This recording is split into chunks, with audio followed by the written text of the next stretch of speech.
ओम मंगलम भगवान विष्णु मंगलम गरुड़ध्वज मंगलम पुंडरीकाक्ष मंगलाय तनोहरि। नमस्कार, स्वागत है आपका आज के इस खास कार्यक्रम आचार्य वाणी चैनल के माध्यम से। मैं आचार्य विक्रमादित्य आपके साथ हूँ और आज का विषय जो हमारा है वो है मेष राशि वालों के लिए ग्रहों का परिवर्तन जो होने जा रहा है। सूर्य परिवर्तन की तरफ जा रहे हैं, शनि परिवर्तन की तरफ जा रहे हैं, शनि अस्त हो रहे हैं सूर्य के कारण से। सूर्य की 14 डिग्री के अंतर्गत आते ही शनि महाराज अस्त हो गए और अस्त होने के लिए योग बना 11 फरवरी को शनि अस्त होंगे करीब 23:45 पर। और ये शनि का अस्त होना विशेष तौर पर आपकी राशि के अनुसार से, ये आपकी राशि के अनुसार से यदि संबंध में बात करें, कई क्षेत्रों में तो बहुत अच्छा है, इन कई क्षेत्रों में थोड़ा सा नुकसान देने के योग बना। तो खैर बहुत लंबे समय के लिए शनि अस्त नहीं हो रहे हैं, क्योंकि शनि जो है वो कम स्पीड चलते हैं, सूर्य बहुत तेज चलते हैं। शनि महाराज एक राशि को पार करते हैं करीब 2.5 साल में, सूर्य एक राशि को पार कर जाते हैं करीब 30 दिनों में। तो ऐसे में सूर्य का ये जो परिवर्तन है बहुत तेज़ी से आगे चलता दिखाई दे रहा है। हर रोज़ एक अंश को पार करते हुए जिस प्रकार का योग बनाएंगे उस सब संबंध में आपको लाभ के योग बन सकते हैं।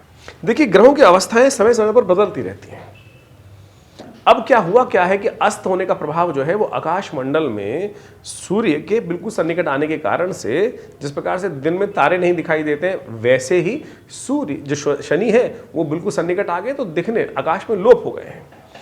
और लोप होने के कारण से अस्त हो गए और उसके कारण से उनका प्रभाव शून्य हो गया। ये प्रत्यक्ष ज्योतिष का प्रभाव है। यदि आपकी कुंडली में कोई ग्रह बहुत शुभ दिखाई दे रहा है और वो किसी कारण से अस्त है तो आप समझ लीजिए उसका प्रभाव बिल्कुल शून्य है आपकी कुंडली के अंदर। और इसी प्रकार से कोई ग्रह अशुभ है और वो आपके लिए कई कष्ट देने के योग बना रहा है तो उसका प्रभाव भी विशेष तौर पर समझ लीजिए कि अगर वो अशुभ है तो वो प्रभाव भी शून्य हो जाएगा। बहुत वर्ष पूर्व एक व्यक्ति मेरे पिता आचार्य जी के पास आया जन्मपत्ति दिखाने के लिए, और हम लोग बहुत छोटे थे उस टाइम पर और बड़े सम्मानित पद पर बैठे हुए व्यक्ति थे भारत के अंदर। और उनकी जन्मपत्री को देखकर उनको किसी ने बताया था कि महाराज आपकी राशि, आपकी जन्मपत्री के अनुसार से आपकी मृत्यु इस दिन होने वाली है। बड़े परेशान थे, इतने सम्मानित पद पर बैठे हुए लोग पूरे भारत के, पूरे विश्व के बड़े बड़े लोग उनको जानते थे। किसी कारण से हमारे पिता आचार्य श्री केशव देव जी की महाराज के उनका संपर्क बना और जब जन्मपत्री दिखाई तो पिताजी ने कहा जी बड़ा सुंदर किसी ने प्रेडिक्शन किया आपके लिए राशि के अनुसार से कि आपकी मृत्यु आ रही है, बिल्कुल आ रही है।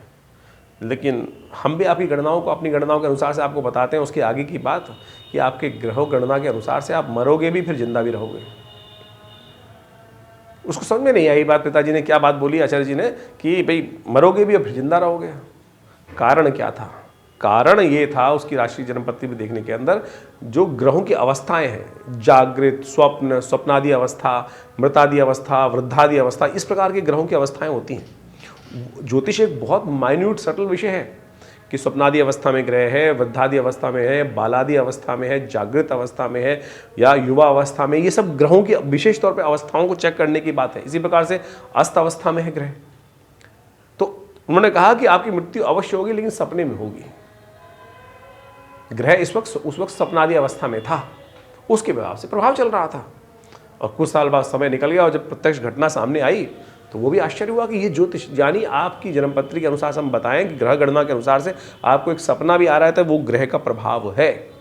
तो समझ लीजिए इस प्रकार की गणनाएं बड़ी विचित्र रूप से हैं। तो इन सब रहस्यों को, ज्योतिष एक छोटा सा ग्रहों का खेल नहीं है, इतना गहन विद्या है, इतना गहन विज्ञान है कि जिसको बहुत बढ़िया तरह से जितना डीप उतरेंगे उतना समझ में आएगा। तो आप समझ लें कि ज्योतिष में ग्रहों का अस्त होना भी महत्वपूर्ण प्रभाव डालता है। मेष राशि वालों को बहुत सारे लोगों ने विशेष तौर पर ग्रहों का जो स्थिति समझाने का प्रयास किया वो अपने अपने अनुभव से बताते हैं, लेकिन हमारे दृष्टिकोण से कई क्षेत्रों में आपके लिए देखिए, आप इस वक्त शनि महाराज जो है ना आपकी राशि के अनुसार से लाभ के भाव में चल रहे हैं। 11वें भाव में स्थिति है उनकी, वो लाभ के भाव में है। लाभ के भाव में होने के कारण से आप समझे कि ये थोड़े से लाभांश में आपकी कमी लाने के योग दे सकते हैं, लेकिन आपके स्वभाव में परिवर्तन लाने का योग बनाएगा। तो ऐसे में लाभ की स्थिति में विशेष तौर पर कुछ खास बातों में आपको ध्यान रखना पड़ेगा। बच्चों का स्वास्थ्य का विशेष तौर पर ध्यान रखने का आपको प्रयास करना चाहिए, क्योंकि शनि सूर्य की युति जो है, सूर्य भी वहाँ पर आगे 11वें भाव में जो बैठेंगे वो विशेष तौर पर कहीं ना कहीं कुछ खास क्षेत्रों में परिवर्तन लाने के योग है। नैसर्गिक दृष्टिकोण से देखा जाए तो सूर्य ने ही आके शनि को अस्त किया और पिता के घर में, विशेषकर पुत्र के घर में पिता का पदार्पण, शनि जो सूर्य की युति है वो ज्योतिष के दृष्टिकोण से शुभ नहीं मानी जाती। विश्व में कई प्रकार के कष्ट होने के योग बनते हैं। तो मेष राशि वालों के लिए ग्रह गणना विशेष तौर पर बहुत जो परिवर्तन का योग बना रही है, ऐसे में ध्यान रखने की जरूरत है। किन क्षेत्रों में आपकी बुद्धि में कहीं जिद ना सवार हो जाए। बच्चों के लिए समय ध्यान रखने, बच्चों के एग्जाम भी चल रहे हैं तो आपके ग्रह अननेसेसरी उनके कार्यों में कुछ ना कुछ दिक्कत लाने के योग दे सकते हैं, तो ध्यान रखते हुए कार्य करना चाहिए आपको। ऐसे में विशेष तौर पर कुछ उपाय करने। भगवती दुर्गा का मंत्र है ओम सर्वा बाधा विनिर्मुक्तो धनधान्य सुतान्विता मनुष्यो मत प्रसादेन भविष्य दिन संशय। इसका नित्यपति जप करें, कोशिश ये करें इसका नित्यपति जप करना आपके लिए बहुत कल्याणकारी योग बनाएगा। सूर्य को नित्यपति जल दें, ये सबसे श्रेष्ठ उपाय है सुबह जल्दी उठकर, क्योंकि ये ग्रहों का योगायोग जो बन रहा है 11 फरवरी से लेकर 16 मार्च के बीच में रहेगा। तो ऐसे में इस समय में विशेष तौर पर शनि के अशुभ प्रभाव को दूर करने के लिए, शनि विशेष तौर पर आपकी राशि में जो पिछले 2.5 साल से योग 1.5 साल से योग बना रहे हैं वो आपके लिए अच्छा बना रहे योग बना रहे हैं, लेकिन शनि की दृष्टि लग्न पर पड़ रही थी, उस संबंध में आपके लिए कुछ परिवर्तन का योग अवश्य बनता दिखाई दे रहा है। तो ऐसे में मेष राशि वालों के लिए विशेष तौर पर कुछ खास उपाय हमने आपको समझाए। भगवती दुर्गा का ये मंत्र यदि नित्य प्रति आप 4 बार भी जप लेंगे ना, शास्त्र कहता है 1 घड़ी आदि से पुनियाद तुलसी संगत साध की हरे कोट अपराध। वैसे तो शास्त्र में गणनाएं अनेक प्रकार से कही गई हैं, लेकिन मन एकाग्र नहीं होता है। जितना करेंगे उतना बढ़िया होगा, लेकिन अगर एकाग्र होकर यदि 1 बार भी जप कर लेंगे ना तो बहुत सुंदर तरीके से वो लाभ के योग बनाता दिखाई दे रहा है। तो ग्रहों की गणना आपके लिए किस प्रकार की है वो आपने समझी, और ऐसे में थोड़ा सावधानी के साथ प्रयास करेंगे तो अच्छा होगा आपके लिए। इसके अलावा जैसे हमने कहा कि बहुत सारे लोग लिख के भेजते हैं कि हमारी जन्मपत्री में कुछ हो ही नहीं रहा है, ये आप लगातार हम कर रहे हैं, उसके लिए आप कोशिश कर सकते हैं हमारे यहाँ अपनी जन्मपत्री को भेजें, हम एनालाइज करके बताएंगे, देखेंगे और बताएंगे, कोशिश करेंगे।